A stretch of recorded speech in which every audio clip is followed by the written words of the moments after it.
Well, that might just be a countdown.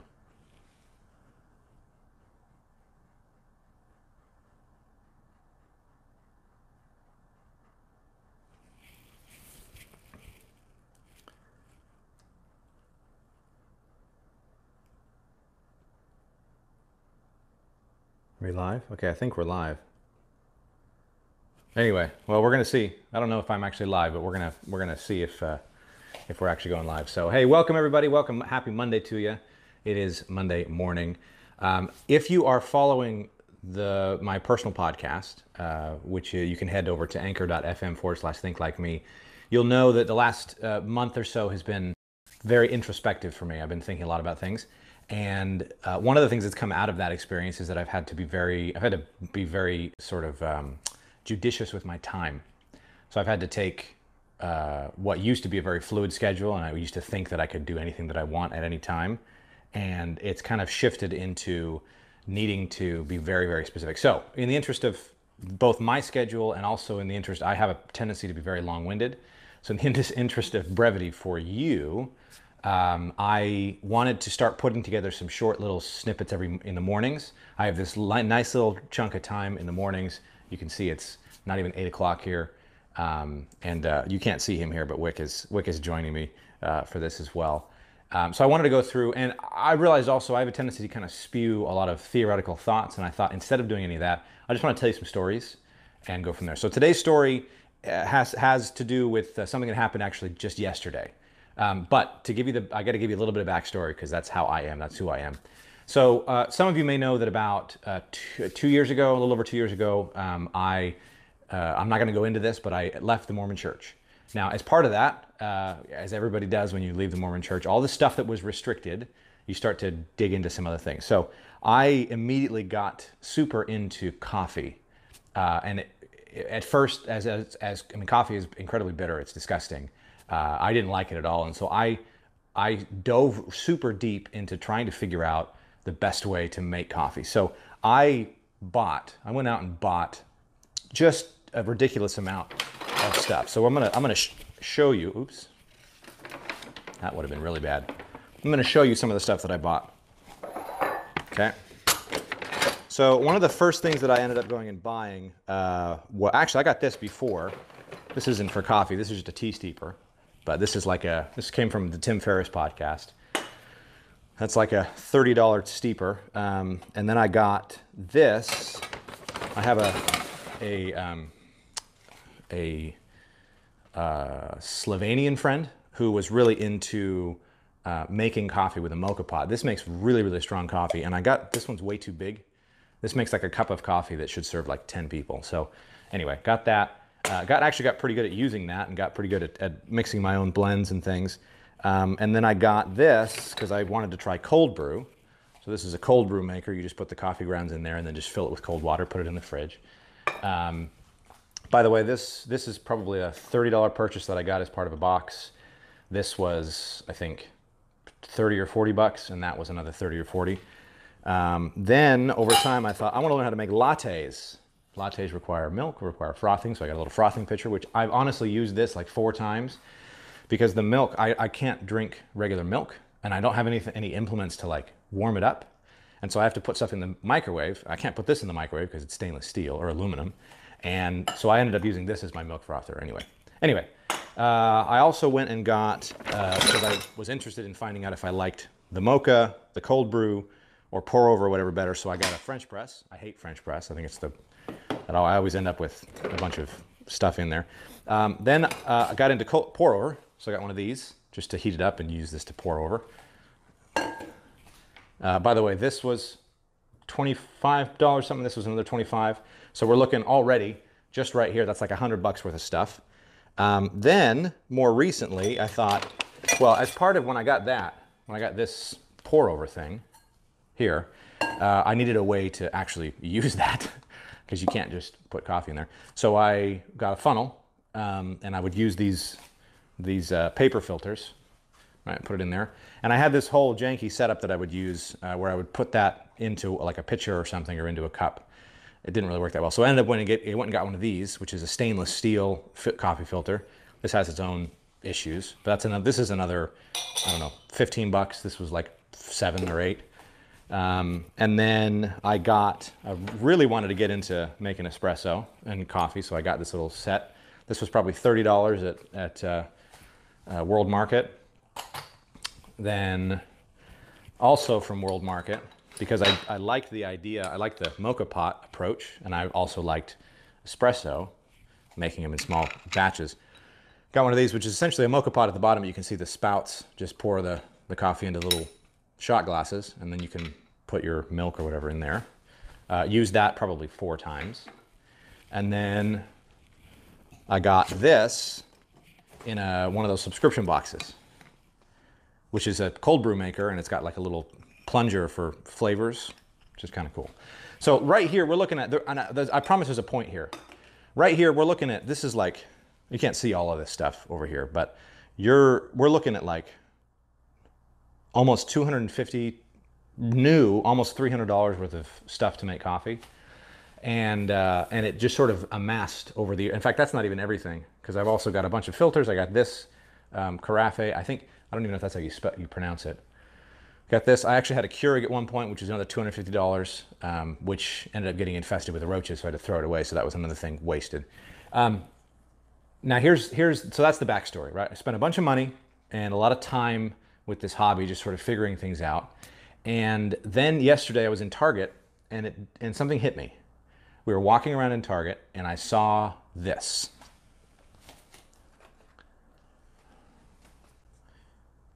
Right? So this is very similar to this, right? Except that it's black, which I really like. And the big difference is this is electric. So for me to make coffee now, just turn it on, right? And the very important thing is that I realized very quickly that I didn't really like any of the types of coffee nearly as much as I liked pour over. So I realized I could get rid of all this stuff, sell it, make 250 bucks back, right? This thing cost me 30 bucks, and then I got this because this is made specifically for pour over coffee. This funnel thing was just annoying. This cost like 10. And so trading like a $50 purchase for the 250 that I'm gonna get here was pretty incredible. But that's not even really the point. That's not really the big reason. You'll forgive me as I actually make my morning coffee here. That's not even the really big reason why I want to tell you the story. The thing that I've realized over the last couple of weeks is that a lot of times I have a tendency to lean into new ideas as though they're a need. As though like it's my new hobby, right? And sometimes I have a hard time differentiating between new hobbies that really are just sort of short-term infatuations and like a long-term legitimate real hobby, like something that I really want to put time and energy and potentially money into. I put a lot of money into this, and it's like at the end of the day, I'm holding on to all this stuff, and all I really wanted was this and this. Like that's it. That's all I really needed. But I've realized in other areas of my life that it goes even deeper than that. Where is the measuring cup? I think it's over here.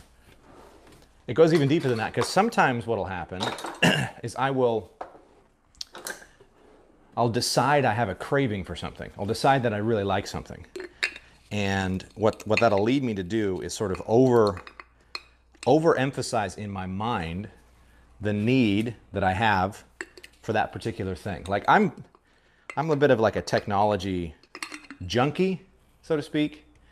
I absolutely love all new tech. In fact, this camera that I'm recording this on right now is the result of that exact same junkiness, if you will. Because I went out and bought it on an impulse. I'd wanted it for a long time. But a lot of times I'll get into situations where I overemphasize the need for the thing and underemphasize what's actually going on. And I understand, like with the coffee stuff, I think I needed to go through the experience of buying all this stuff to know that that's what I wanted. Like sometimes I think, for me personally, I got to go through that experience of maybe overdoing it for a little while to figure out, no, I don't really need that. But the important thing is that I realized, like, I don't think enough people realize that. Like, I wouldn't have realized that if I hadn't been putting myself in a situation to consume content and to talk to colleagues and friends that put my mind into that place. Like, how many of, if you think honestly, if you're watching this, by the way, this is going to get posted to Facebook and Twitter and a couple other places later. So if you're watching this on Facebook or YouTube, or if you're watching live, how many of you, if you had all this stuff, would actually like realize that that's actually what you wanted, and that's all you really needed, and all this other stuff you could just get rid of? Not very many. And in fact, so this setup over here as well, my computer setup, those big nice microphones that I'm using, the Shure SM7Bs, those are $400 microphones, and I bought 3 of them when I bought them, and more I'm realizing that I have to justify to myself every day keeping them, because it's very, very specific situations when I actually end up using them. Now, I'm a bit of an audiophobe, or an audiophile as well, so I really like when the audio is very clean. So I really, really enjoy those microphones, like a lot. But as more and more, this is the crazy thing, more and more I'm realizing that the times when I would use them are so few and far between that it might not even be necessary. Like, I'm realizing for my podcast, I don't even, like, I'll record sometimes the intros to the episodes on that thing, but most of the time I'm literally walking with my phone, and I've got my lapel mic that I'm wearing right now plugged into my phone, and I'm just sort of walking around, and that's how that works. And I'm realizing also that, like, for season 3 of the podcast, I'm going to start interviewing some people and having some guests on. But it occurred to me, I realized that I'm not going to use those mics, because that would require in every instance that I bring the podcasters to, like, the guests to me, or do like a video call. When I actually am more interested in having those conversations sort of out and about on the fly. And the fact that my audio can be good enough just with a lapel mic. And here's the big thing. The added benefits of using a lapel mic far outweigh, in my opinion, the benefits, like the sound benefits of using a nicer mic for the podcast. And even for any like live videos like this. Like, I could have done this video over there and just told the story, but I felt the need to pull all the stuff out and show you, and the need to go through all the spectacle of making the morning coffee. And by the way, any of you that are like legitimate coffee people out there, I apologize for how many cardinal sins I'm breaking here. I measured the water kind of last night. I kind of guesstimated on the amount of coffee grounds. I don't think I'm doing the pour over section right. What I will say though, and I think this is all that really matters, is that it always tastes good. So I'm not too broken up about my form, because in this case, I think the result is all that really matters. But it's just very interesting that a lot of times, that really the point that I'm making here, and the part of the story that I hope gets across, is I had to stop and really think about whether the things that I had decided were vices were self-imposed, right? I had to stop and think, like, all these things that I think are like my things, this is my like guilty pleasure or my vice or whatever it is. How much of that is just in your own mind? You're not actually, like, for me, I had to realize that most of that was just me deciding that was a vice, but then having enough self-awareness to realize, actually, no, it's not really a vice. It's just like a temporary infatuation, right? Something that I'm really obsessed with right now, but I may not be obsessed with it as much later. And that, what it does is it's tempered my actions a little bit. It's given me pause to look very specifically at some things, and like in this case, realize, like, 2 months ago, I would never. I think Sue actually brought up. She was like, "Hey, you should sell some of that stuff," and I was like, "No way, I'm selling it. I need all that stuff." And then 2 months later, I see this and it's like, I don't actually need all that stuff. What I need is to have a good relationship with myself and my own mind and what it is that I want, and then just be okay with that, right? I think it probably comes back a little bit back to like minimalism and being okay with just enough. I think this process of going through, like with season 2 again, if you're not watching or if you're not listening to the podcast, anchor.fm/think like me, season 2 is very interesting because it goes through a particularly low point, at least mentally. In my head, it was a particularly low point for my business. Interestingly enough, at the end, that season's going to go all the way until February, or not February, but December 14th, I think. But after that, I want to do a video and take you through some of the actual numbers because interestingly enough, it wasn't, situation wasn't really as bad as I thought it was, but it might as well have been because of the way that your mind works when it comes to situations like that. So anyway, the big thing is you got to think, and it's not just business things. I think it's life, it's anything that you're dealing with. If you find yourself so attached to things, attached to ways of doing things, to mindsets, no, we gotta clean things this way, or we need to not, we need to make sure that we only use the back burner and not the front burner, or we need to make sure that we, like, you got to put magnets on the front of the fridge instead of on the side because of some, weird reason, or just all these sort of personal quirks, these things you have to, like, I've tried really hard in my life to look and reflect what are of the things that I'm doing that I feel are like the right way to do things. How much of them are just a product of my upbringing, a product of the situations that I've been in, and how much of them are a product of like real deep thought. Like how much of the things that I am so concerned about and passionate about, so to speak, I'm passionate because I don't want to consider some other way of doing it. Like if you had, like I said, if you'd asked me 2 months ago, do you think you need all that coffee stuff? I would have said, absolutely I do. Because I like making coffee all those different ways. But that was because I had not considered the fact that what I really want is just this. And actually, well, I'll just say I'm a little bit annoyed that this thing doesn't fit perfectly into the thermal. How do you pronounce that, by the way? Anybody who knows how to pronounce carafe? No idea. It's just one of these little pour thingies. I could look it up, but I'd rather have you tell me what it is. So anyway, the whole point of that story, again, is look at yourself. Really, really look at yourself and think through. Pick like 3 things that you think are gospel. And then and this isn't a decision you come to overnight. This takes a long time. Spend, I don't know, 2 weeks, 3 weeks, a month, and really, really dig in, like think very, very long and hard. Is it possible? Not that I'm wrong, because I don't think there's anything wrong with having a bunch of coffee stuff. It's, am I right? And if you're not right, like in this case, I just wasn't right. What I actually wanted was just this, right? If you're not right, don't think about it in a bad way. Like I'm not upset at myself that I kept this stuff for so long, because again, I would never have gotten to this if I hadn't done that.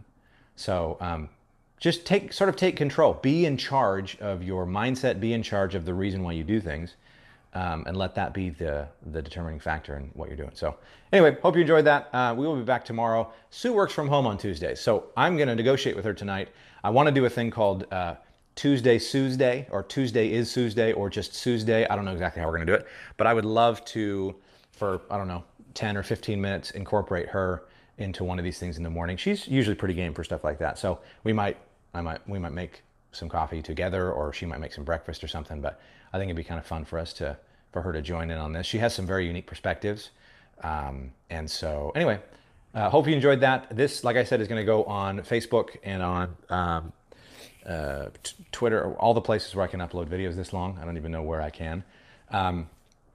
If you head over to brettmartineau.com, blog is there. I've got a lot of other personal stuff there. You can also access the podcast. So you can either go to anchor.fm/think like me, or just head over to brettmartineau.com and check out all that stuff. Subscribe to the podcast. Listen. The biggest thing is put in some comments. Give me feedback, right? Just anything. Say something. Let me know what you're thinking about the podcast. Let me know what you're thinking about this video. Drop it into the comments. And hopefully we will talk again soon. So anyway, we will see you tomorrow, Tuesday. Hope you have a great Monday. Peace.